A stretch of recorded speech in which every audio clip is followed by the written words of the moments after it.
And Lucy's coming in, and we're just hopefully Rena will join us. Awesome. Good. Well, welcome everybody. Hello, Lucy. Good to see you. Beautiful in white, looking gorgeous. Okay, welcome everyone. Our August masterclass. I love it. It's so good to be here. I think of you all month between the master classes, and then even more specifically, I think about you the week leading into the master class. And, you know, with some of you, I receive little notes. Some of you, we do our one-on-one coaching. I like your mug, Lucy. It's a TWC mug, TWC Pilates. Yeah, so I think about all of you, and as I reflect on notes or questions or things that we discuss along the way, it gives me ideas to tweak and twak. I always have ideas, and I have a plan for our year. But if you ever are up against something, if you have questions or queries, or you know, maybe one of the activations, you're like, I didn't really get that, or I wish I knew more. Can you explain that better? Send any of these questions to me, or just questions of things that are happening in your life. You know, Sharon and I have had some chats just around like, hey, you know, how do you get going on this or that? What I would like to do next month, while it's on my mind, even though we haven't even done this month yet, is just reflect on your intentions. And what I mean by that is look at your intentions and let's see how they're going. You know, maybe the intentions that you set, some of us set them back in September or in February. With Pat and Linda, we set them more recently in July. But, you know, how are they going? Do they still matter to you? You know, Sharon and I had a little exchange, and she's like, well, you know, they're not, you know, I feel like I'm not moving on them. So then we want to look back and revisit it, right? We want to revisit our why. How important are the intentions we set, or whatever it is that we're up to right now, on a scale of 1 to 10? You know, are they a 10 out of 10? If the importance of them are, you know, a 3 out of 10, maybe it's not the intention right now for you. Maybe there's something else that's arisen in the meantime, and we want to take a look at that. So over the next few weeks, start to consider, and please feel free to send me, good morning, Rena. Thank you for joining us. Good to see you. You know, send me your questions, send me your queries. Happy to have, you know, email exchanges back and forth, 5-minute phone conversation, 15, whatever, you know, it is to help you. But do know that, you know, look and say, why do I want this on a scale of 1 to 10? How important is it to me? What's in the way? What's stopping me from doing this? So either if we're not moving on something that we set a goal for or intention for, maybe your intentions and maybe other things that are going on, we want to look at why do you want it? And is it strong? Is the why powerful enough to help drive you? And then if you're not moving on it, what's the secondary gain? And a secondary gain is somewhere there is a benefit, even if you don't like where you are or like what's going on, or you know you want this, but you're not moving on it, you're procrastinating. There's a secondary gain somewhere in that for you that you're holding on to. Fear of failure, fear of success, fear of what someone might think, right? Fear of the unknown, stepping into the unfamiliar. So if you want something and you're not moving on it, you want to look deeper at what that secondary gain may be. So this is what we will address in our as part of our September masterclass. But before we jump into our program today, I just wanted to make a couple of announcements. Whoops, didn't bring this back to the top. Just a reminder about our next movement class is Monday, August 19th at 5 p.m. And this is something, Sharon was at our masterclass. I did a masterclass in July. Sharon was there. A couple of you I sent the replays to who requested, but it was actually a really powerful masterclass that I decided I was going to do a 3-day challenge on.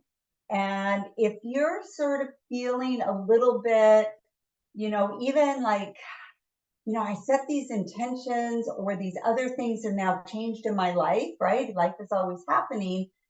And you're like, I don't really even know what I'm passionate about. I was having a conversation with 3 other women that are in sort of the late 50s, early 60s age group.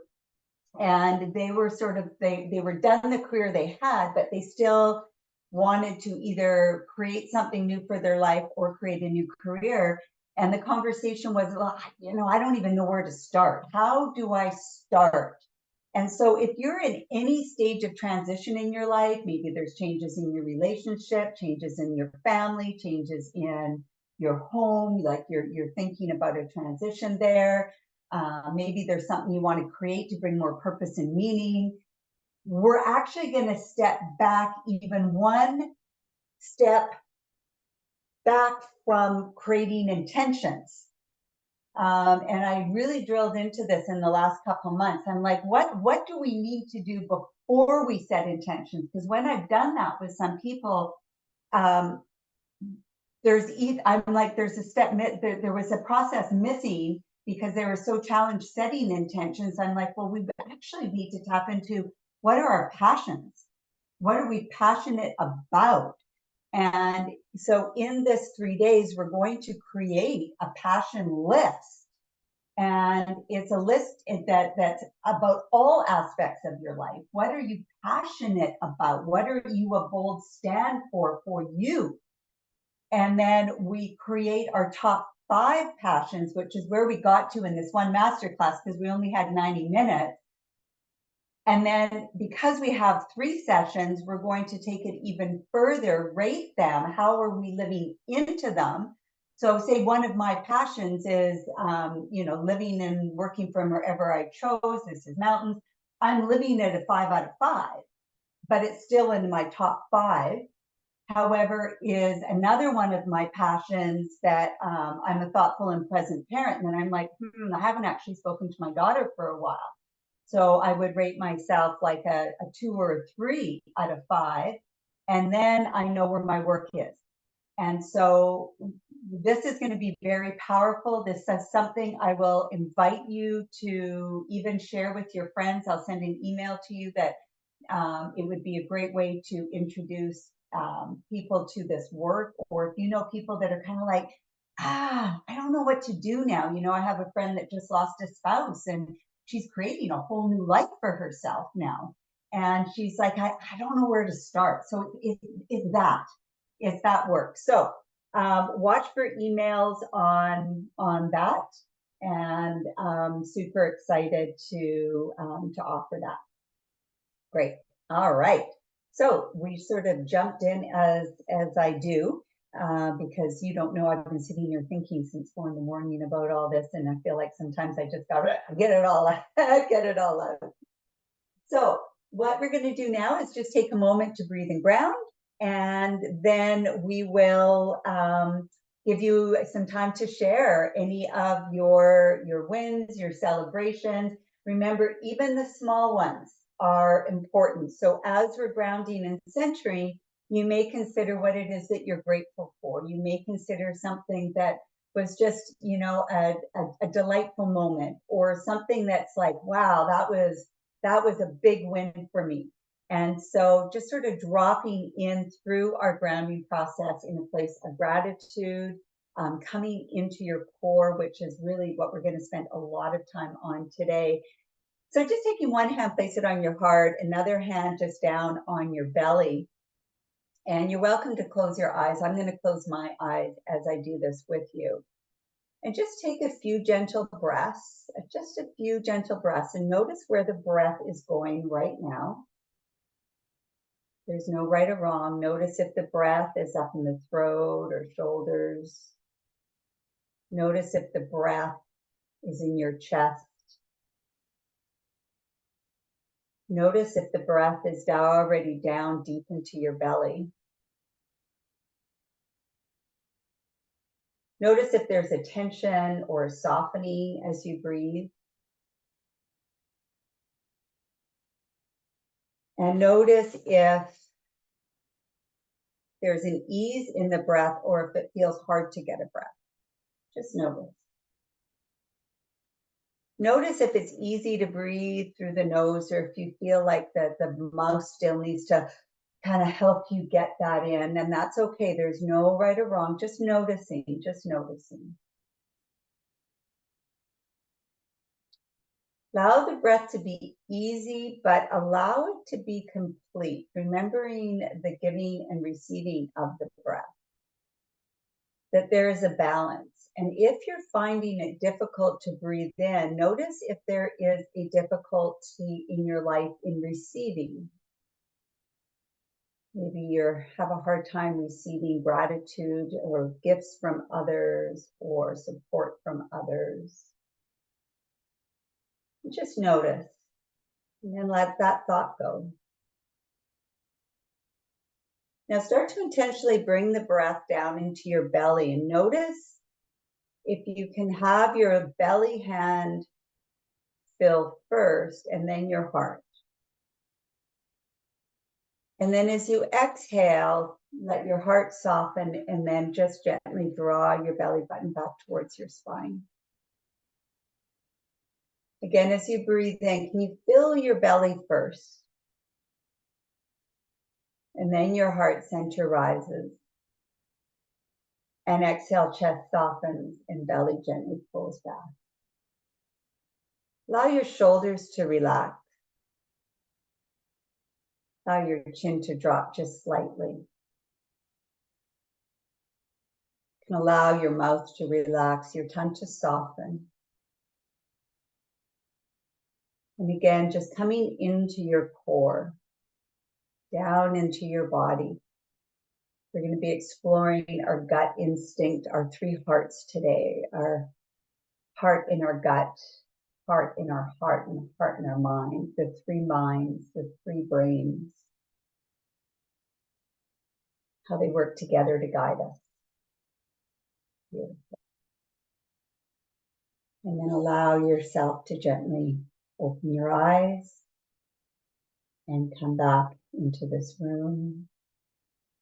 And connect with each other. If you're not on gallery view, I invite you to come to gallery view and just notice the beauty around you, this room that we come into together as we journey life together through this experience. And this is what is so key, is that we can learn things, but it's the putting it into practice and taking it into our real life is where the transformation takes place, is that you are still you. And as we look at the beauty in each other and the gifts that each one of you are to this world and to the people in your life and to all of us here, we know that we work better as a collective whole. And that we are still ourselves as we simply change our view, our perspective, our perception, our connection to self, and the world around us changes. So transformation happens when we are different in the same environment. We can go to a family event and not be triggered. We can have the same conversation with our partner, yet the outcome is different because we're different. So just take a breath, and I would like to invite you to share any wins, big or small. Just unmute yourself, raise your hand, and we can begin. Who has a win, big or small? Just something, maybe you managed something different, you noticed something new. Who would like to share? All right, Sharon, go ahead. Okay, I have a close girlfriend who was away for her birthday.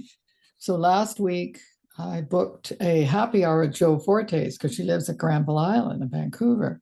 And she asked for Johnny's section. She knows the fellow there. Well, we had quite the party. Then she walked me, and it was so hot, all the way down to the water to take the ferry back across. And the evening on her place of sunset, she got a lovely picture of us out there. And then yesterday, I don't get that much mail. And in the mail was a card. I thought, who would send me a card? So I got this, where you can see this beautiful card. A special thanks for being thoughtful, caring, amazing you. Sharon, you are the best. So glad that you're in my life. Mm. And I'm going, oh, so this is what Linda's talking about. Wow. I tell you, with all the crazy stuff going on in my life and more dental surgery and family wanting money, this made my day. Mm. So beautiful. And to get a card in the mail, I mean, what a trip is that? So to me, that's very special because everybody's so busy. Yeah. So she's going over to Yellow Point Lodge with me next week. So Beautiful. I'm really looking forward to it. So that was very special to me. Beautiful. Thank you, Sharon. What a beautiful share. Who else? Who would like to go next? Go ahead, Ethel. I just say I'm so glad to be back. When the room was open, I went, yes, I am so excited. So just thank you all. And as you said, the beauty. And Sharon, it's no surprise that you would receive something like that in the mail. It's just, but it is beautiful. Oh my. Yeah. And there are so many. Just even looking at last week's or last month's, I had a synthesis moment that was like, oh, that really brought all of or much of the knowledge together I have. So this was a channeled moment when you did the diagram of the brain person. Oh. And the trap door, you can't see any of it, but that's Right. what it is. And then all my insights that came in a intuition download in my meditation that went, how? So I just, I'm so grateful. Oh, these ahas, they do come. If you have not had an aha yet, it's okay. But to continue to trust in the universe and the process of the work. And we're going to talk a little bit about this. Ethel said meditation, she got quiet. She was probably asking certain questions, and then the aha came. Beautiful. Yeah, it's really quite fun when it all comes together and things click, and all of a sudden it's like, I got it. It's like the oh, how fun. Ethel. Beautiful. Thank you. Happy for you. Who else? Anything big or small? And if you don't want to share, that's okay. Go ahead, Pat, just unmute yourself. Mine's not big. I had a situation this week where instead of reacting, I took a deep breath. That's unusual for me. So that's it. Yeah. And I'd like to share that's big. I'd like to share that's big. Like, it may feel like a small moment, but the practice of you in that moment being conscious enough, which is what we're jumping right into, and aware enough that I'm just going to take a breath before I choose to react or respond is the power of the work. So I invite you to know that that's actually huge. Thank you. Beautiful. Thank you. Who else? Go ahead, Lucy, just unmute. So I'll piggyback on Pat's because I have found myself to be less reactionary as well. And case in point, my mother this morning, for those of you that don't know, my mother has dementia. And her new thing is to take her personal garbage and put it in other people's garbage cans and or on their lawn. And I caught her in the act this morning, and my older self would have been so embarrassed and reacted and yelled, and I did not. I showed kindness and patience, I believe, and she reacted. But yes, when we started, I thought, well, that's nothing. But it is, like Linda said, a big win because I haven't been in that place before. So Wow. yeah, That brought tears to my eyes. all my life I've just known fire. So I just today I knew calm. Yeah. Wow. Lucy, that is so beautiful. That is so beautiful. And in part of our discussion today, we're going to talk about, you know, we connect the mind, the heart, the gut. And when we allow the gut to lead to the heart before we get to the mind, and when our heart is open, it actually transmutes that information to love, to compassion. And then it gives instruction to the mind for what it's supposed to do. So Pat, thanks for opening that door for me because I wasn't going to share that. That's a beautiful share. Thank you. Thank you. Wow. Who else? Go ahead, Rena. Okay. So you know about my 4-H group, my 4-H club, and we're sewing, and then there's a county fair, and the county fair is in 2 weeks, and only 3 of them are prepared. And so I started getting anxious. Well, I shouldn't be the one that's anxious. They should be the ones that are anxious. We've given them many opportunities, extra opportunities, guided them one-on-one, and I finally thought, I'm taking this on as mine, even though, I mean, I'm guiding them, but I can't, you know how when it's like they're not my children. They have mothers and fathers that should also be chipping in. And so just yesterday, day before yesterday, we had a workshop. Only one showed up. And she had two teachers on one, because I have a partner in my little escapade here. And when I was done and I came home, I'm going, you know what? I have to let go. I have to let go of doing my best.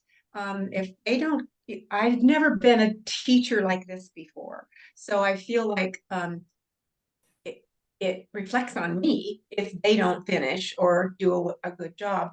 And I do remember when I was in my mother's 4-H club, and she didn't touch the things I sewed. She didn't say, oh, you need to do this, this, and this. No, she just let me do it. And then the consequences were I got a white ribbon or a red ribbon at the fair. And then I was reading some of my own little cards of the judge's critique. I'm going, well, shoot, I'm over there making sure these kids clip this and do this and do this and do this and do this when they have the instructions on how to do it. So let it go. And that's, I mean, because I can get myself in a tizzy over it. How many can relate to wanting something so bad for others? Yeah. And it's just, you know, we're so much in them and it doesn't, yeah, beautiful, Rena. You know, it's the same that I'm not responsible for how you all do this program and what your results are. And yet I want it a lot. And yeah, that I once learned a very important skill, or just a tool. And I'm a mother of 3 children, and one of my kids were having, you know, just life challenges. And this practitioner I was seeing said, okay, she could see that I was just, you know, those of you that have kids, it's like, you know, your heart's out there with them. You know, it's outside of your body. You're so connected. I remember teaching them how to ride a bike, and you know, I'm out there going, remember to stop and brake. And, you know, it's like your heart's so out there. And so she had me assign everyone in my family a color, a different color, and myself a different color. So when I feel myself getting tripped up and caught up in wanting something for others, I remember a bus stop conversation. Everyone's here on their own bus stop conversation. And then I also assign everyone a color. You all have a color in my being. So what happens is I am here to support. I can be a support. I'm here saying, please reach out, ask questions, whichever. And I'm not yellow or red or purple or green, right? I am my own color. And so it helps me to separate that. So I love that, Sharon. That's huge, right? I'm not responsible, but I'm here. Yeah. Beautiful. Thank you. Who else? These are great. Go ahead, Linda. Hi, Linda, that just kind of twigged for me what I wanted to talk about. And that is just around boundaries. And we had a family event on the weekend, and I could feel myself getting wrapped up and wanting it to be, really good and this and that. And there's some hard stuff going on right now with my one child and his kid. And I have 3 children, and I'm really good at trying to help them fix it and work hard on their lives. And ignore my own sometimes too. But I could just feel myself and my anxiety getting stronger, and I kind of stepped back and thought, like, everybody's got their stuff and they're capable. And I just kind of took a step back, and rather than trying to think about fixing things or making them easy or better, I just kind of went with the flow and tried to work on my breathing and listened more than spoke. And I think that was helpful. But I like the idea of the colors and thinking about my own color and keeping it in its own little space and not making yellow and red turn orange. Yeah. So that was sort of a little win. That's a great win. Yeah. These moments are so powerful. They are so powerful. Who can relate to being a fixer? I just, if someone comes to me, I want to help them fix it. Yeah. And it's so empowering when we can step back, not just empowering for us. It's empowering for the other person to actually be able to come up with their own solution for themselves. I tend to try to not go as low as sometimes other people are, thinking that is that it's helpful to try to help pull people out, but I think they have to pull themselves out. And it's okay to be down in the low, and I don't have to stay there. But I was wondering about, the sort of self-protection imagery, and maybe when I know something like that's coming up, I could think about reinforcing myself. Yeah. So so there's different techniques that really are the same thing. So if you've never heard of self-protection, you can use the self-protection. You're basically calling on your guides and your angels. It could be like you're going on a car trip, and you could ask your angels to put a protective sheath around your car for a safe journey. Or you could have one angel on the front, 2 fronts and the back, 4 angels, and maybe the 5th one on top to check things out, warn the other angels. So there's a protective sheath that you can do that way. The other form of protection is subject, object, subject, which we're going to review today, right? That when we catch ourselves getting dispersed, we're putting our attention onto object, right? We're putting all our attention out there. It's like someone who triggers you walks into the room, and you literally feel the blood drain from your face. And you feel this sense of, oh my gosh, right? You get this sense of splat or dispersal of your energy. That's putting our attention onto object. And so what Linda described, what she did is she brought it back onto subject, where you caught yourself, you notice there is like this anxiety. These are all signals of being dispersed. And you went, okay, wait a minute. This is not how I want to be or how I want to feel. And you also got a sense it wasn't productive for what you were wanted to create within this event. And so you brought your energy back onto subject. You took some breath and you took a step back So you brought the energy back into subject, which is a place that we can engage from. We can't engage when it's out an object, right? This is where we have, you know, Pat took a breath. That was her protection, right? I'm just going to step back and take a breath, bring it back onto subject. Wait a minute. Who do I want to be in this situation? How do I want this conversation to go? What is my intention? What outcome am I looking for? Who do I want to be in this?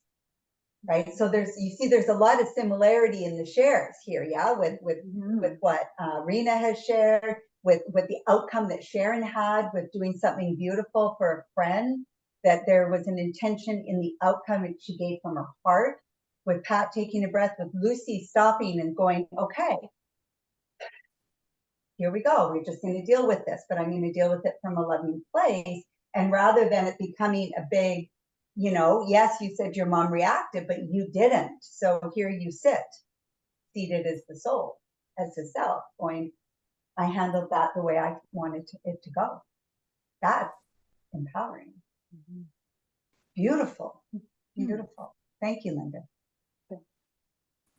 Dale, do you have anything for today? Just say hi. Yeah, it's probably a gratitude thing.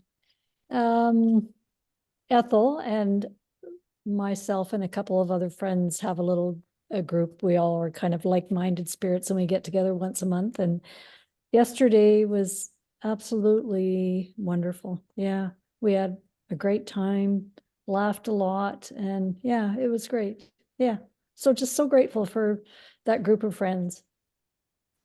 Yeah. Do you recall your 3 intentions, Dale? Yep. Which one is that? Oh, I just read gratitude. the exact words aren't in my mind because I read the ones that Gratitude, absolutely. Yeah. Yeah, being I review, if you haven't sent me your intention, I know who you are, you send them, because I look them over and I think about you and I supercharge them with love. And it's part of me connecting with what matters to you. And you just are living into that, your intention of gratitude. Right there. That's it. Yeah, joyfully abundant is what I would, yeah, absolutely. That's your theme. Yeah. Beautiful. Yeah. And then, yeah. Awesome. Beautiful. I love this. So, you know, we may, Carol, do you have something? Oh, just unmute yourself there. Yeah. I said yes and no. I've been sitting here. Everything's resonating with me. I'm very grateful. I've been able to spend time at our cabin at Christina Lake and stay here longer. And I'm sitting here watching an eagle soar out in front as we're talking. It's beautiful. But as you know, I'm listening to everybody's conversation about stepping back and boundaries. I think some of my neighbors think that because now I'm on my own, that they can push me around. They can, they think I'm stupid, that I'm not capable. So I had a little bit of a confrontation, and just yesterday, no, day before yesterday, and my neighbors, we got into a bit of a discussion, and they said, "Oh, I think we should leave." And I said, "Yes, I think you should," because I just thought they were being too pushy. So instead of arguing and trying to make my point, I just let it go. Yeah. And how did that feel? Well, it's frustrating, but I need to just separate myself from, well, when somebody is stupid, like I can't control them. I can't have anything to do with that. Or I mean, I can't fix it. So the best thing to do is just realize that I'm doing okay and carry on, and hopefully things will cool down and we'll come to some kind of agreement later. But anyway, yeah. So Those there's, are I'm grateful, and I'm dealing with, struggling with changes. Yeah, this is your first summer. Yeah. But it's surprising. Most of my neighbors and friends are very supportive, but there's the odd ones that think they know it all and they think they can push me around and get me to do things because they don't think I have the chutzpah to do it myself. Yeah. So So we hold ourselves as capable. mhm. Hold ourselves as capable. We don't always know all the answers, but the answers are always there. And support is always there. Yeah, thank you for that share. And it's these even in challenging times, it's who we're being in those moments that are the wins, even through challenging times. Even if we think, well, we're noticing and recognizing and acknowledging and journeying through. And not everybody understands grief if they haven't been there, and the steps and the stages. No, you're right. They're oblivious. Anyway. Yeah. There's good, and there's some that's not so good, but we get through it. I'm getting through it. And it is. I didn't mean to be a downer. No, it's not. This is life, sweet. This is life, Carol. This is the ups and downs, and we're here to ride all the waves. And the process of grieving is so powerful, and many of us have been there in our own way, in our own lives. I mean, at this point, we've all probably lost a parent or a spouse or something to understand the journey and the changes. And this work that we're exploring here is so powerful to keep reminding you to come back home and let yourself feel. So we're going to review again today, take it to the body. And sometimes we need to allow ourselves to sit in the pain and the discomfort of what it is that we're feeling, rather than push it away. I'm fine, I'm okay. It's like, whoo, maybe I just want to sit and feel that for a moment. Just sit and feel that sadness. No, I feel like I am doing okay. Things have been going fairly smoothly. And then there's just had a hiccup with someone who is just not open-minded. Yeah. But I don't need that. So I don't need that. So beautiful. But I am very grateful. I'm very grateful to have what I do have in my world. You do have a lot of support around you. Yes. I do. Anyways, thank you. Thank you for that, Carol. Thank you. Thanks for talking me into it. Well, and I get it. There are times where I'm having a rough moment and people are celebrating all their successes, and I'm sitting there feeling like, and all of these are part of our journey in life, our lessons and our learnings. And it is, we are here to feel it all and to be in it all and to ride it all. And everything serves as our awakening. So there's something there for you to go, well, what is there for me to awaken to? Which really leads us into where we're going to begin. So I just want to do just a little review. So to connect and string our master classes together. So what we did last day is we really took a deep dive into the science of transformation. What's actually happening that is scientifically proven through quantum physics. And we really used Joe Dispenza's work to look at how do we change? How do we transform? How do people miraculously heal from disease? How do they heal from challenge? How does it happen within our body such that we can transform and become different? And we started by looking at the trap door. So I'm just going to share my screen. And so I love that. I loved your drawing on that, Ethel. Way better than this one.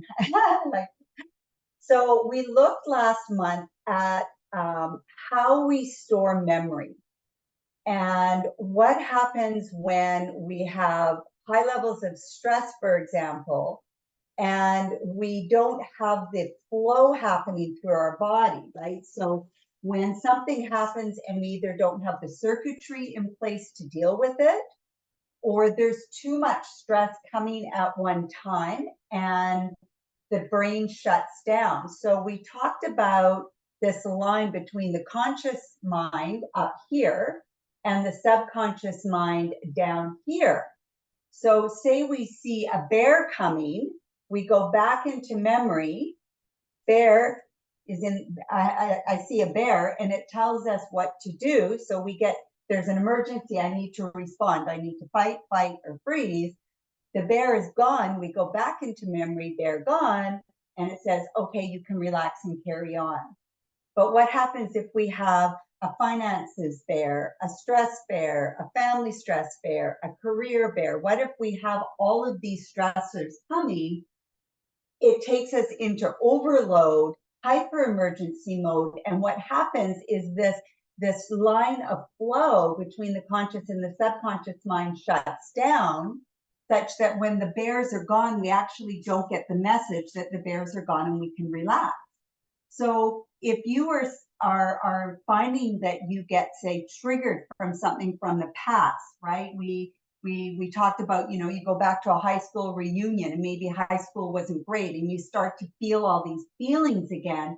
There's many trap doors, right? It's not just one. We have trap doors of all the memories and experiences in our life. And so when we, you know, people say, well, I'm eating well, I'm exercising, I'm meditating, and I still have this issue. I still carry this stress or this strain or this anxiety or this insomnia or, nightmares or, reactions that I have are still there. And it's simply because the trap doors haven't been opened yet. So what we discussed was, how do we open the trap door? Is through getting the energy flowing back through our body, through the breath work, through that central channel, such as that the trap doors can open and we can start to heal. So the trap door was where we started with, which is what gives us that understanding of why do we still get triggered? Why am I not healing for any apparent reason? Why did I get frozen shoulder after a stressful situation? Why do I deal with migraines? These are all signs that somewhere the trap door of whatever that past memory is still closed. So we're going to go through some full breath work routines to really anchor in. But because what we then looked at was the science behind change, the intention of this is that now we're going to be experiencing all of this at a deeper level. I don't know how many times, and some of you as well, I know, follow Dr. Sue Morter with the energy codes, is that she tells the same thing over and over, everything I listen to, but each time I hear it at a deeper and deeper level for me, which is deepening my awareness, my consciousness. So when we looked at Joe Dispenza's work in terms of how it is that we change, is what we talked about was how our personality creates our personal reality. And if our personality is based on how I act and how I feel, the key to transformation is to change how I act. Think of the shares that we just had, that we just heard or did, and how I feel in order to change my reality. consider what you shared. Some of you considered it small, then we realized actually it's a big deal.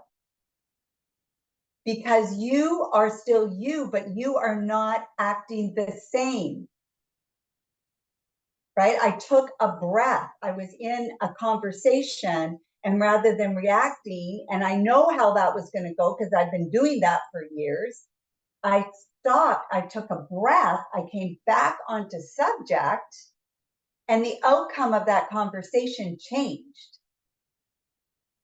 Or my perception or how I managed the outcome. In other words, I didn't let myself get tripped up. Sometimes the other person is swirling around. It doesn't mean you need to step into the tornado. We can stay back. We can breathe and ground and invite them to come and ground with us, but they still have that choice of how they are going to behave. And we can't control how they're going to behave, but we can sit here and ground and breathe into our belly and choose, this is how I choose to be in this situation. And what will start to happen is people will start to shift and change around you because you become this calming, grounding factor. And even if they don't, it's okay, because ultimately it's how you manage it and how you feel about how you managed it. So we learned about this, and this is what you shared. And this is why it's so important to have the conversations we just had, so that we can start to go, actually, yeah, that was different. People will notice you being different before you notice you being different. They'll start to go, there's something different about you. I can't quite put my finger on it, but there's something different. And this is where Sharon got the acknowledgement through a card. Like, you know, what you did became so heartfelt that it caused them to be in action to say thank you. And you received that love back. So beautiful. So we learned how this relates to our health, but also how it impacts our perception. You know, I've been using this quote for years, is one's perception creates one's reality. Oh my gosh, this is terrible. Or, this is a situation, I'm in a circumstance, and I guess I just need to figure it out. I got a flat tire. I can freak out about it, or I can just get into a solution of how to fix the flat tire. So when we change our perception, it changes our reality. So then we discuss the steps in changing in ourselves, our personality, so that we can heal in all areas of our life and step into what we call as creatorship of our life. So we talked about the formula for change because it's a process. This is why this type of work, oh, you guys can't see, hold on, let me share my screen. That's why this type of work doesn't happen overnight, because it actually changes in our cellular structure. It changes our DNA. And that is why we need to practice this. So we define our personality based on how we think, how we act, and how we feel. And the more we bring it into our body, it becomes our way of being. First, it can become a state. So Linda made a choice to change her state. You were in a state of anxiety and stress and not having a good time and worry. You noticed it, and you took a breath and you changed your state. Whoa, how powerful is that? You changed your experience of what took place after that by changing your state. So if thoughts are the language of the brain and feelings are the language of the body, how we think and how we feel creates your state of being. So what we said, what happened in these shares is, some of you shared, I let go. I let go of how I thought something should go. I let go of how I thought others should behave. I let go of being responsible for other people's problems. Doesn't mean that I gave up. I let go of how we thought it should go. I call it workability versus attachment. I use that in the workplace a lot. But workability versus attachment, you know, if you're having a conversation with somebody and someone is so focused on being right, they're attached to how they feel the outcome should be, a yes or a no, a should or shouldn't. Workability, and this comes down to what Carol's share was, workability is more about, okay, how are we going to manage this? It's us versus the problem versus me versus you. So when someone is so attached to how they think something should go or something should be, they're going to spend all their time me versus you. I'm right, you're wrong. But if it is us versus the problem or the issue or whatever it is that we're talking about, means, hey, we're on the same team. We want the same outcome. So let's work on a solution together. But we need to be open to all possibilities. And when we're open to all possibilities, it's like I'm getting on a boat to sail over here, and I need to adjust to the winds. So it might not be in a straight line. It might go like this. And when we're open to possibilities, we're able to flow with it. So when we are allowing ourselves to feel the body wisdom, and we guide the brain to what it needs to do. The brain is designed for action. It's like, okay, my gut instinct says this is the next best move. We bring it up through the heart, through love, and then we let the brain know what's going on. And the brain says, oh, okay, now we're going to create that into step 1, step 2, step 3. I'm going to go to the neighbors, say, hey, yeah, my mom did it again. I'm working with this. Thank you so much for your understanding. I'll clean it up, right? So the brain creates the steps. So this is what we call embodiment. So the formula for change, which is again, reflecting on, if you reflect on your share and on your experiences and the listening of others' experiences, is that when we are looking to change, to shift how we react, to shift our perception, to create a world of possibility, is that we go from knowledge to experience to wisdom. This is what is so beautiful about the stage of life that we are in, ladies, is that we are in a stage of wisdom. You know, going into menopause does not mean that we're at the end of life. It means we're actually stepping into our wisdom. We have life experience. So when we are changing, what we did last week is we gathered the knowledge of how it happens, so we understand. We break down the stroke of you know, the backstroke or the four-stroke or a law, you know, whatever it is that you're learning. How do I do this? And then we practice. And then we practice some more, and we shift and we adjust to the winds until we go from the mind, how do I do this, to the body, how do I feel it? So now as I'm learning this game of pickleball, last month I was a mere beginner. Now I'm starting to do things automatically. My paddle is up. I run to the kitchen. I know to do things. I'm not thinking about all the steps. It's starting to become automatic. And then I feel into it. It's part of the soul. It's like cooking, right? When you learn a new recipe, you're following it verbatim. And then you're like, well, I'm just going to tweak a little this, tweak a little that. And then next, you know, you're opening the cupboard and you're creating something magical. From the mind to the body to the soul. From thinking to being to it just is automatic. So you automatically take a step back. Wait a minute, something in my gut is tight. It's telling me I just need to pause here. Something's telling me that's not a great idea, and I'm going to listen to that. I'm going to take a little trust of my gut instinct. That feels scary and unknown, but something is calling me forth to do that. We do it with our hands, we know it by heart.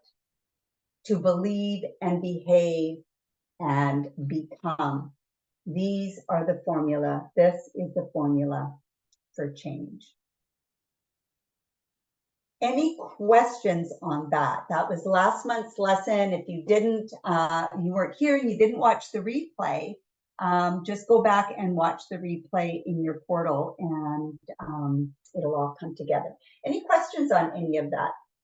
Any queries? Yeah, go ahead, Ethel, just unmute.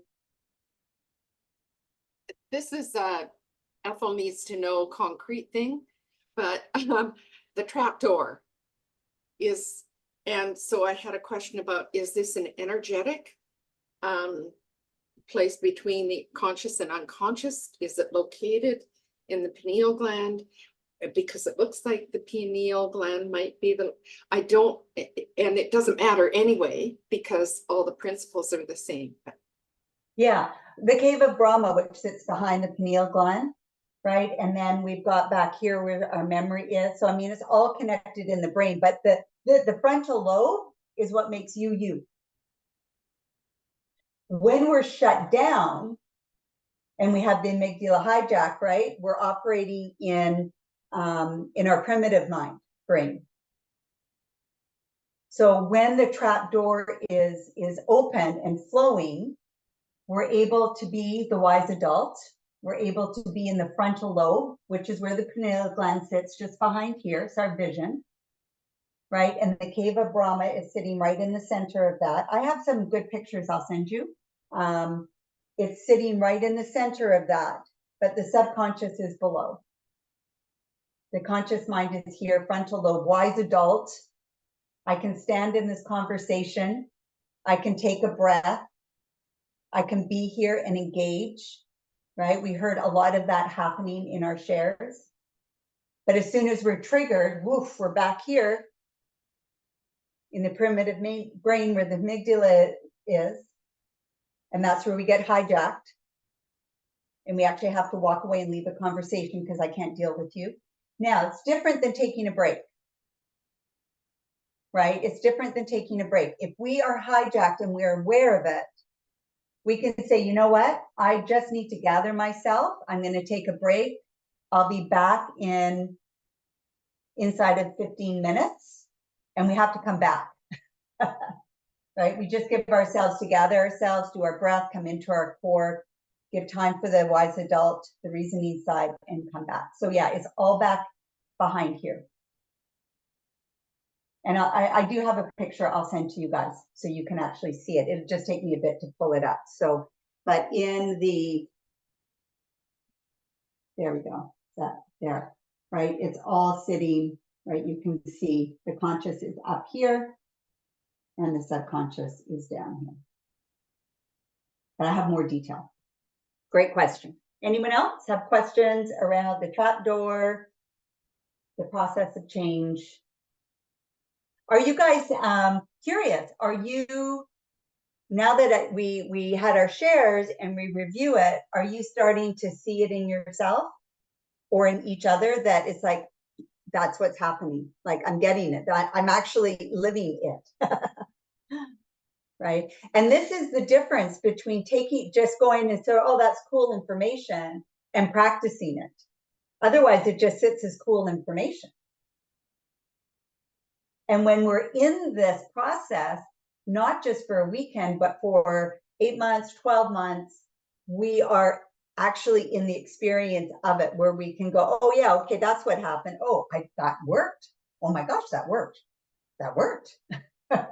That's what happened, right? And celebrating those wins each day. So important to actually realize that life is unfolding. Otherwise, you know, like a child, they don't realize they're getting taller until we measure them up against a wall and they're like, oh my gosh, I did grow. Or they measure against you and go, wow, I'm as tall as you now. Yeah. Okay. Awesome. Do let me know. We have a beautiful, intimate group. And if you have questions as we go through, then let's please do that. So then the question is, how does all this relate to what we're learning? Because the premise of the work we're doing does come from, although I'm bringing in lots of different parts of work, is that we are the foundation of the work that we're doing here truly is in the 5 truths of the energy codes, where we're talking about everything is energy. So yes, Ethel, it is energy. When we're talking about energy flow and moving the breath up and down the channel, what are we doing? We're moving energy. We are different forms of compression of energy. And so energy can be manipulated and it can be shifted. Energy isn't just, I've got a lot of energy or I'm tired. Energy is what we can attract or disattract. Your life is a reflection of your energy. So understanding here that our perception, our thoughts become our reality. That our mind, that we are more than our mind and our body. That we are part of nature. We aren't just in nature when we are in nature, we are nature. And that we can start to differentiate between external and internal. So this is taking it to the body. This is, wow, what that person said really triggered me and upset me. What is it in me where I need to build the circuit so that I'm not triggered or upset by this? So I can actually stand in this conversation and be a listening of that other person, but still be a stand for what I know to be true for me. Where we reacted, we no longer react. This is, you are being the creator of your life. And the purpose of your life is to discover your creatorship. So where we focus our attention, energy flows. And we're learning that we must do something different to create change. So if someone is living in, say, an abusive environment, until they come out of that environment, nothing can change. If you have a continued dynamic with another person, it might be your spouse, it might be a good friend, there's this dynamic that keeps going. Nothing is going to change until one of you shifts. So if you have, say, a good girlfriend, or again, a spouse or a boss or a co-worker, and there's like, yeah, we just have this dynamic. If you shift your dynamic within that relationship, the relationship will change. Just like if you put a different ingredient in something you're making, it will be different. The texture will be different. The outcome will be different. Maybe it rises, maybe it falls. So change and transformation happens when we are different in the same environment. So what are we doing in this particular program? Well, in this program, we call it Conscious Awakening Program. And the most important thing that we are here to do is to awaken to who we are seated as the soul. That is who we are at our essence and what it is that we are here to do. So if we reflect back on the bus stop conversation, we all came here to awaken to something. And the more we connect into our whole energy system, our whole energy field, the more we can start to connect into the gut instinct, our intuition, our body's wisdom. So if we were to look at actually what consciousness is, so what is consciousness? At the very basis of consciousness, it really is to be alive, right? If we aren't conscious, we don't see anything, we don't feel anything. Without consciousness, we don't exist, right? We say this person is unconscious, right? They're not responding to anything. They're unconscious. How many people in this world are walking around like they are unconscious? They're walking around like they are at the effect of others, at the effect of circumstances, at the effect of. So at this, in the context of this course, what we're doing is we are really looking at expanding our own consciousness. And no matter where you are energetically in your field of consciousness, there's always more to expand to. There's always more to awaken to. And this is where, when we have our shares each month, that we can start to hear in ourselves and hear in each other that we are becoming more awakened to energies. We are becoming more awakened to when we are dispersed with our energy out there versus when I'm bringing my energy back, our attention back onto self. So really, we are here to expand our awareness of self, of others, and to discover what it is that we're here to awaken to. So when it comes to levels of consciousness, our body is always calculating and sensing on the certain level of consciousness. So whether we're awake to receive, and if we're connected in our body to have the clarity in what we sense and feel, or if we have energetic interferences, then our worldview is distorted. So this may help a little in what Ethel was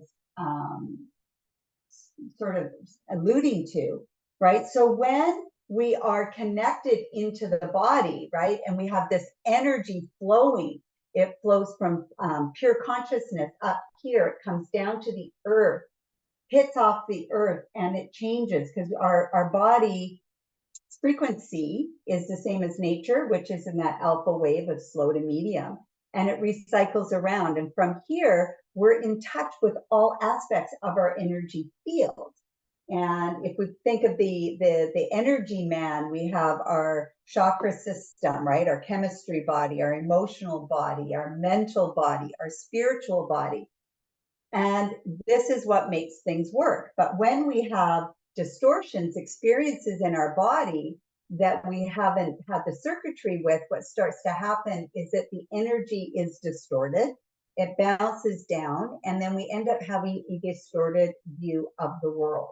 And this is where we tend to start to try and rationalize and reason and convince, right? This is where we become so attached to outcomes that we're not open to possibilities, because we have these energetic interferences in the body. So it's like all of these are like little trap doors, and our body is telling us through tension, through pain, through migraines, through neck pain, through heart issues, through gut issues, through knot in stomach, constriction in the throat.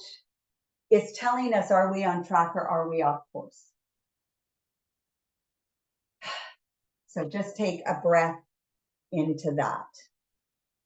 So the consciousness is when we're actually connecting the body, the mind, and the soul, and working with it all together.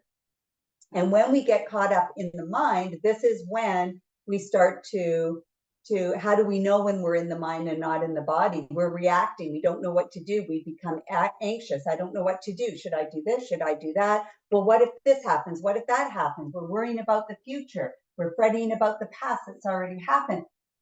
Okay, I'm in my head. I'm going to take a breath.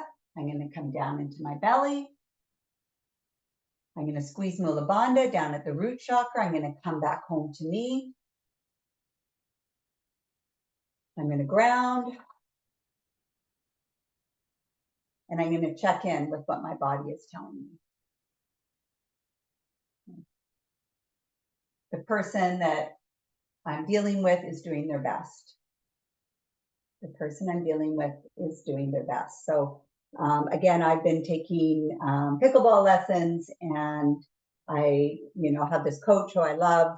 She's incredibly passionate, but she yells at us a lot. She'll, what are you doing? What are you doing? You should be here. And you're literally standing there as an adult going, number one, it's pickleball.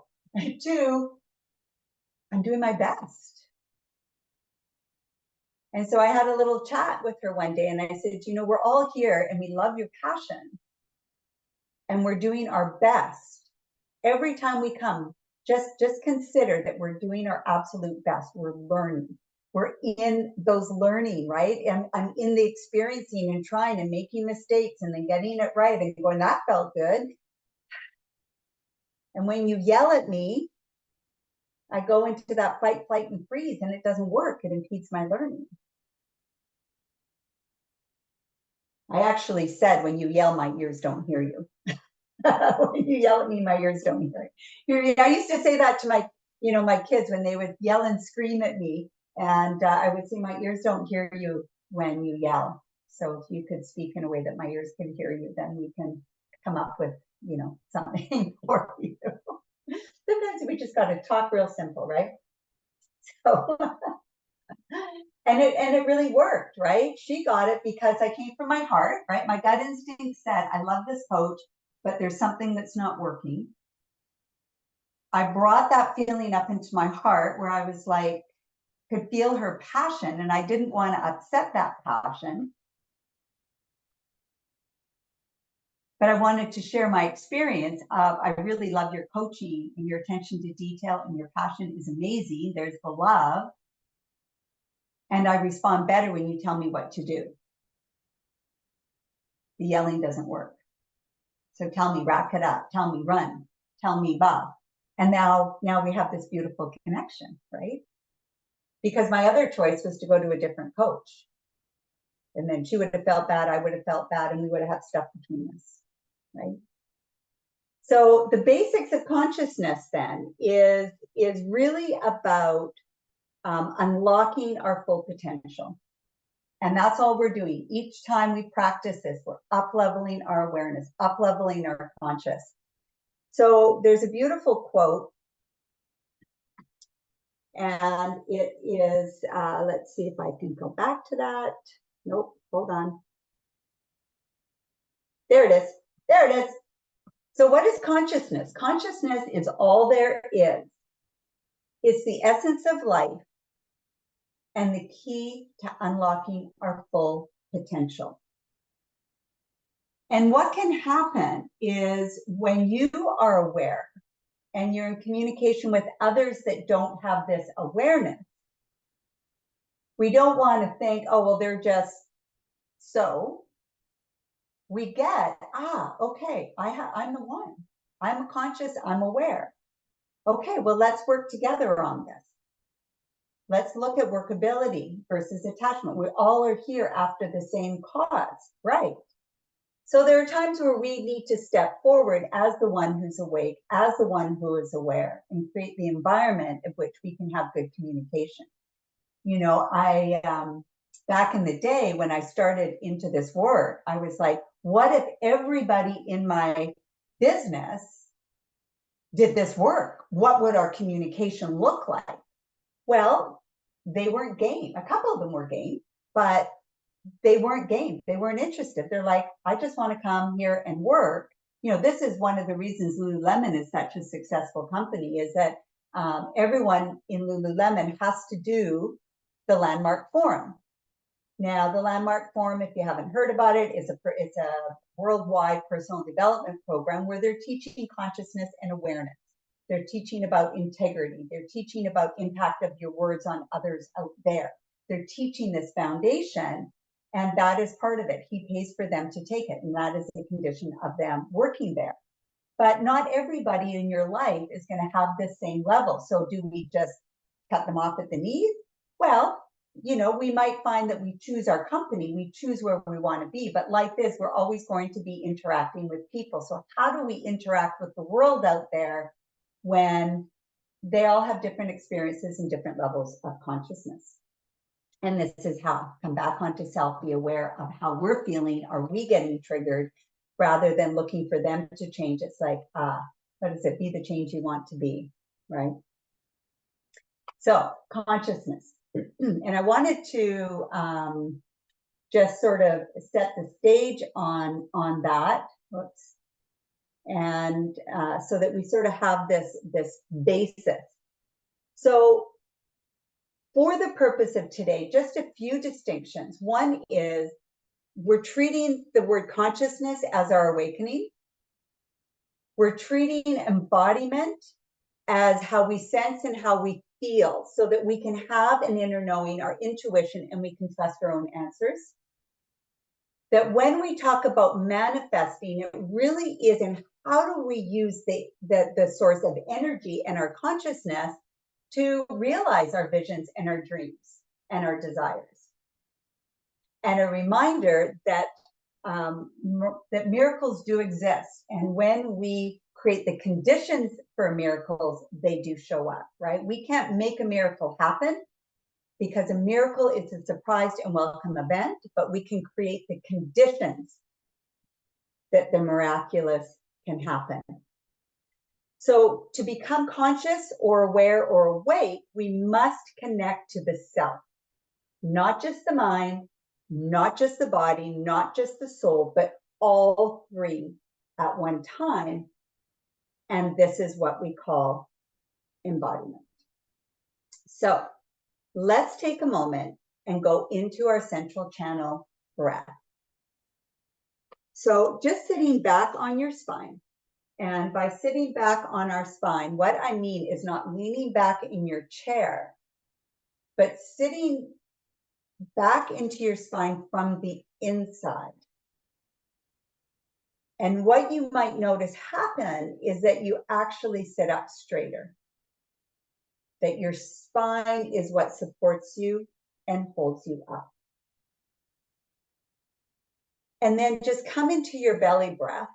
Just breathe into your belly.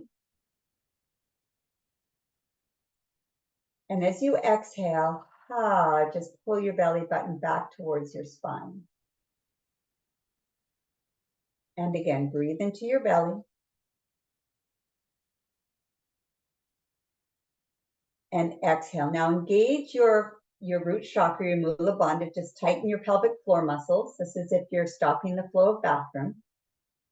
Just squeeze those muscles. And can you keep those muscles activated, even at a low level of activation, like a 3 out of 10, and let your belly feel? This is where you're coming back home to you. So by engaging the pelvic floor muscles, when you breathe, rather than the pelvic floor dropping down, the belly fills out. If you're finding that tricky, just keep practicing. It gets easier where you can squeeze the pelvic floor and move your belly out. Good. Now, bring one hand up into your heart, and we're going to pretend that there is an energetic line from your root chakra, your belly, to your heart.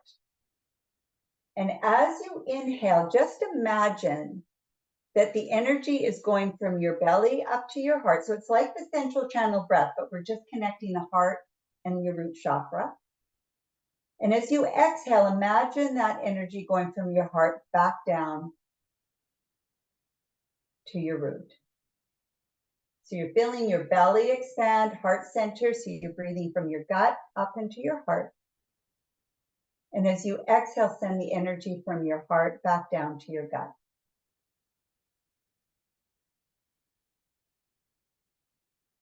And we go from our gut to the heart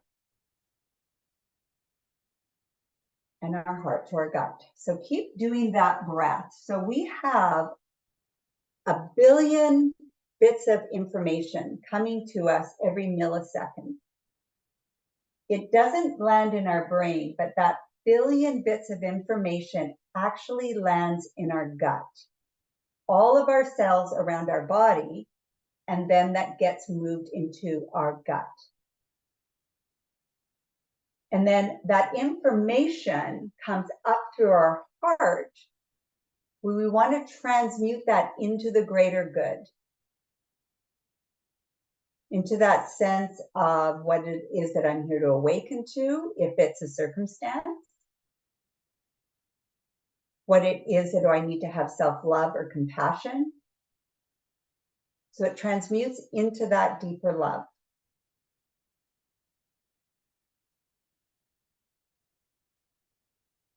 And just feel the softening, feel the love. Even think of a situation that is challenging right now, or something you're grappling with, maybe a question, what do I do next? And as you think of that and you breathe from the gut, okay, there's something I need to deal with or manage, or I'm frustrated about it, or I don't know what to do. And let it come up into the heart, knowing whatever the answer is for the greater good for yourself, for all involved. Sometimes it's letting go.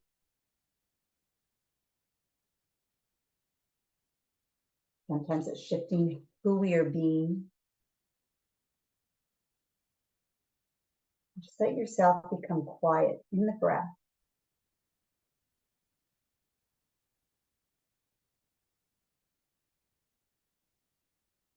And one more time.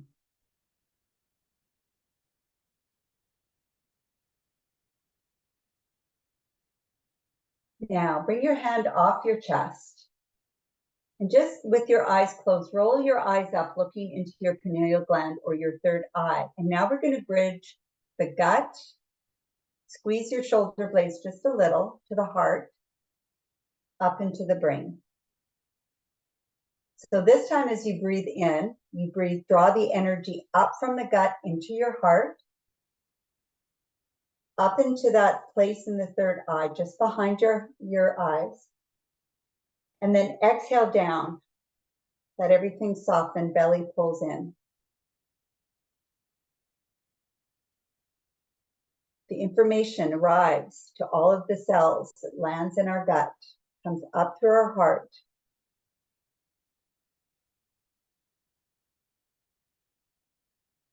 And this is when we're connecting into our deeper wisdom. When we start with our gut and move up, keep that breath going, keep that link, the bridge. That intuition, the gut instinct, our inner wisdom, our inner guide. It is all beyond logic. Our gut feelings can override logic. And when we learn to go with it, it gives us the most profound and amazing outcome.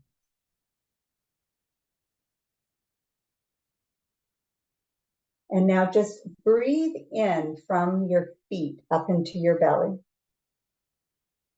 up into your heart, open your heart, and exhale out through the crown of your head. And breathe in from above your head. Heart center open, belly expands. And now exhale down. And the question is, do we have the courage and the faith to follow our intuition and our gut instincts? And relax. As you're ready, gently open your eyes. And just beautiful.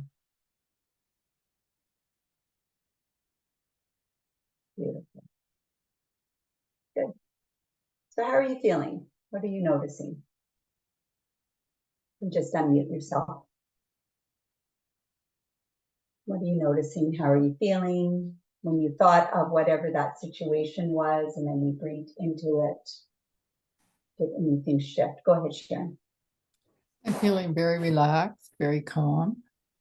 And I'm actually practicing each time, like this appointment this morning, I was going to miss this, was canceled. And I have to have it before I go away, but I didn't get excited. I worked it out with the person on the phone. So, but then I thought, great, now I can come to masterclass. So it was a bonus. So, oh, that's good.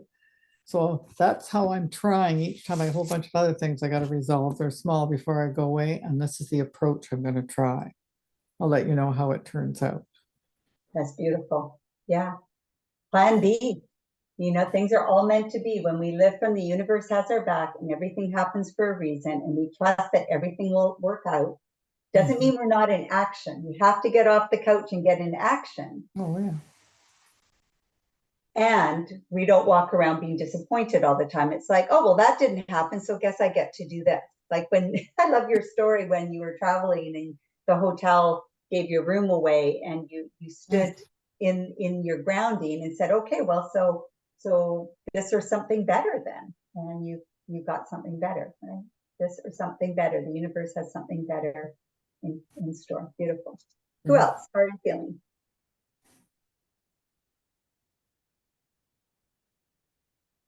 Go ahead, Ethel. I'm feeling very centered and aware and in a state of well-being, being.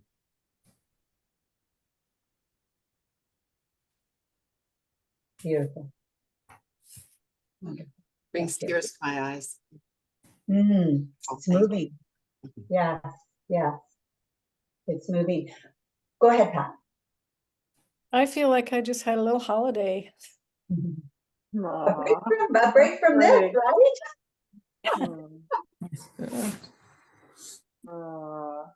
That's a beautiful way. You know, it's like, why don't we take a break from this thinking, anxiety creating, problem producing, you know, come back home to you and get a break.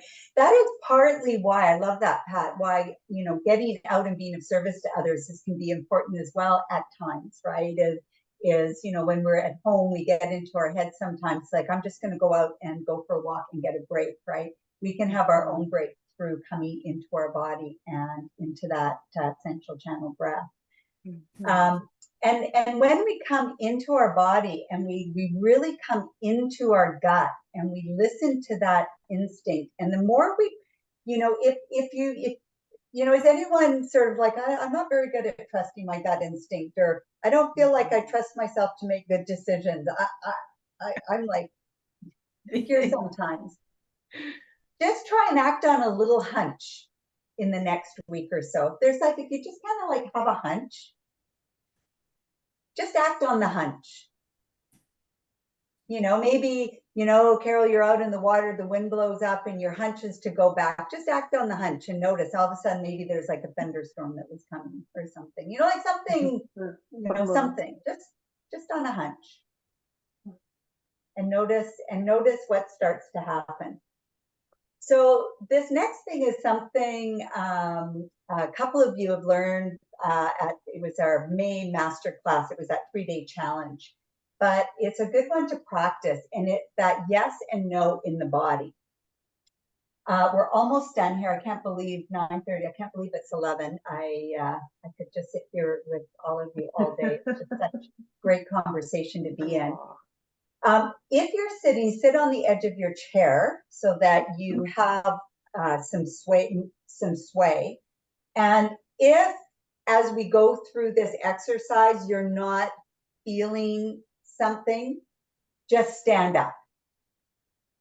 So standing is easier to feel, but try it seated if you're sitting. So I just invite you to close your eyes and just start to say yes. Yes, yes, yes, yes, yes. And now say no, no, no, no, no, no, no, no. And now yes, yes, yes, yes, yes. And no, no, no, no, no. And now just relax for a moment. You may or may not have noticed when you were saying yes, your body swayed in a certain direction. And when you said no, your body went in the opposite direction. There is no hard, fast rule of thumb, but the majority tends to go forward on a yes and no on a back. Sometimes it's side to side. If you've ever used a pendulum is yes and a no is up and down. So try and just be in the noticing and the allowing. And if you're not feeling anything in any direction in your body, stand up. Because if this is your first time doing it, why my microphone, my camera does this.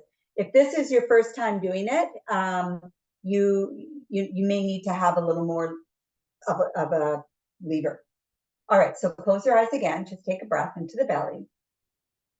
And then as you're ready, just start saying yes, yes, yes, yes, yes, yes, yes. And then say no, no, no, no, no. Notice if you feel your body moving in a certain, did you feel that this time, Rena, standing? And then yes, yes, yes, yes, yes, and no, no, no, no, no. So the yes, you might find yourself falling forward, and the no back. The more, did anyone feel it? Did anyone not feel it? Like I just sat there like a concrete block on my seat. Anyone subtle? Like you're like, yeah, I think so, but it was so subtle, I'm not sure. Okay, good. And then anyone feel it quite strong? It was like a yes and a no, yeah. And so keep practicing it. It's actually incredibly powerful. You can actually take a vitamin, for example, and say, is this the best thing for the highest vibrational outcome? Close your eyes and you'll either go forward or back. You can even start to determine, should I take one? Oh, I fell forward. Should I take two? Should I take three? Oh, two. Rather than reading the bottle and it says to take how many, you can start to play with that. Now, if you play with it in the grocery store and you pick up an item, is this the best thing for my body for the highest vibrational outcome? It's 10 o'clock in the morning and you're thinking about it for dinner. The answer is in the now. So it might be a yes in the grocery store at 10 in the morning, and then at 7 o'clock at night, it might be a no, or it could be a yes. So you're asking for it in the moment. And what's fun, Linda, because Linda draws her angel cards. Does anyone else draw angel cards? All right. So this is a way that, especially when I'm doing in a group or even myself, I'll shuffle them. I'll take two piles and I'll say, is it this one or this one? Oh, it wants this one. And then I'll say, is it this one or this one? And then I'll go here and I'll say, is it this one or this one? This one? Is it this one? Oh, it's this one. And then I'll go, is it this? Is it this? Is it this? Whoop. And it's the middle one. And my card for today, you probably can't see it, is the situation will improve. So then I go to my book, The Situation Will Improve. So yes and no is a great way, if you take some breaths and come into your core and into your belly, is a really beautiful way to connect into your intuition. And the more you do the central channel breathing and come into your belly and your core, you're carving that pathway of energy flow such as that you are doing what we call embodiment. You are connecting all three at the same time. And then you can ask that question. What is the next best direction for me to go? And then you just get quiet. Is it this or this? The more specific your question, the more you can ask the question of being a yes or a no. Is now the time for me to go and engage with my neighbors? No. Okay. Do I need more information? Yes. Okay. So I need to, have some more information before I go and re-engage, for example. Is that helpful? It's super fun if you play with it, and it can really give you the answer, because here's the thing. We actually all already know the answers. So, when you're like, what should I do next? What about this? What should I do? You already know. It's just whether we choose to listen to it. Sometimes the answer might feel like, oh, the hard way out, but sometimes it's necessary to do certain steps and to take some time and get organized and plan in these sorts of things.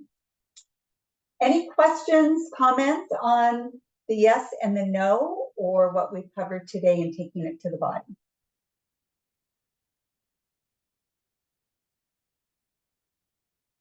All right. So this is what we can play with. Oh, go ahead, Linda. Oh, no, I'm just getting ready to say bye. Oh, okay, yes, yes. 2 minutes over. So take it to the body, yes and no. Come back home to you into the core. Do please reach out anytime if you have questions. I'm here for you. And next month we will go and take another look at your intentions, see how you're doing, and look at why we may not be moving forward in them. Maybe they don't matter. Maybe our why isn't strong enough, or maybe there's a secondary gain, or maybe things have changed in your life and there's something new we need to do. All right, ladies. If there's When is the next master class in September? Yeah, it's always the first Wednesday of the month. It will be September 4th. 4th. Okay, thanks. Holiday. First Wednesday of the month is the master class.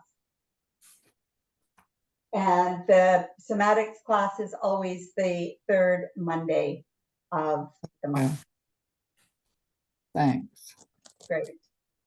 Well, thank you for staying a little past our time. I appreciate you all. I see such beautiful, beautiful beings and awake, aware humans. Lots of love in all your hearts, and from mine to yours. Have a beautiful rest of the week. Thank you, Linda. Thank you. Thank you. That was marvelous. All right. Thanks, everyone. Thank you. Thank you.